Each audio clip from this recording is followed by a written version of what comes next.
Hey, welcome to the shortwave radio channel. And some of you have been asking me what's the firmware version of my Tecsun PL-520 that was sent to me by Anonco. So this is technically supposed to be the international version, and it came with an English manual and all. So to see what version of firmware you have on your 520, you have to shut down the radio. And once it's shut down, the VF-VM button right here, you press and hold.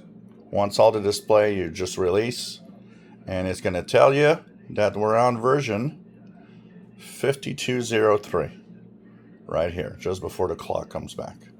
So press all segments and then let it go, and you'll see that 5203 in my case.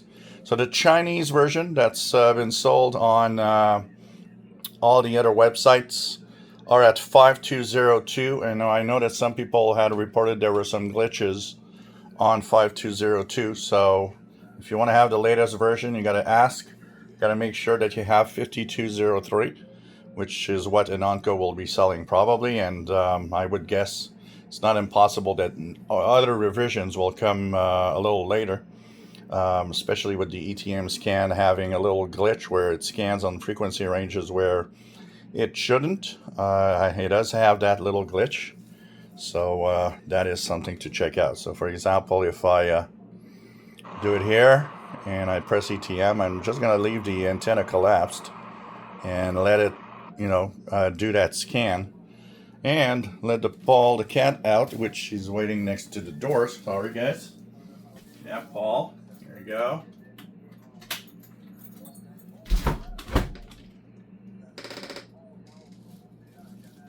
So Paul the cat is now going outside, checking the weather. So look at the frequency ranges that it goes through. So the international broadcasts are fine. Goes here, that's fine. Jumps to 7,000, that's fine. And goes all the way up to 7. It's a little short on the 41 meters. It could have gone up to 7,800.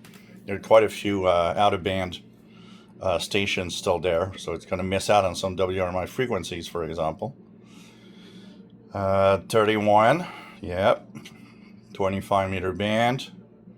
This is okay.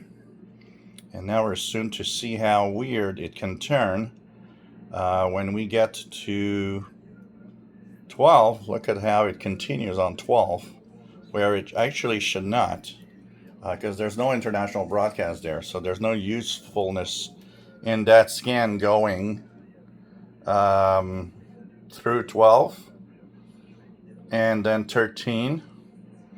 So it starts at 12, goes through 13, then it does a 22 meter band, and then it will go to 14,500, where it should actually start at 15,000. So that also is a useless range to go through.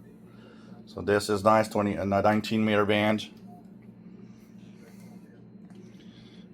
Because you got to remember that ETM scan is really made for international broadcast, finding stations on shortwave, not anything utilities or anything like that. So it should spare here, same thing, 16,000 kilohertz.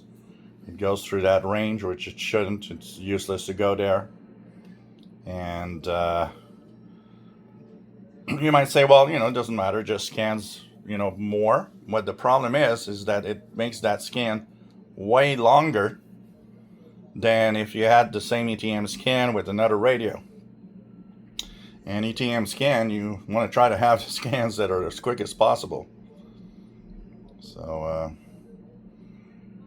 the rest of the ranges are okay. So you could see that there's a little glitch. Maybe they probably could fix that by firmware updates. Make sure that it really stays on the international broadcast bands. I don't know if they can expand the range, so maybe expand 41 meters up to 70.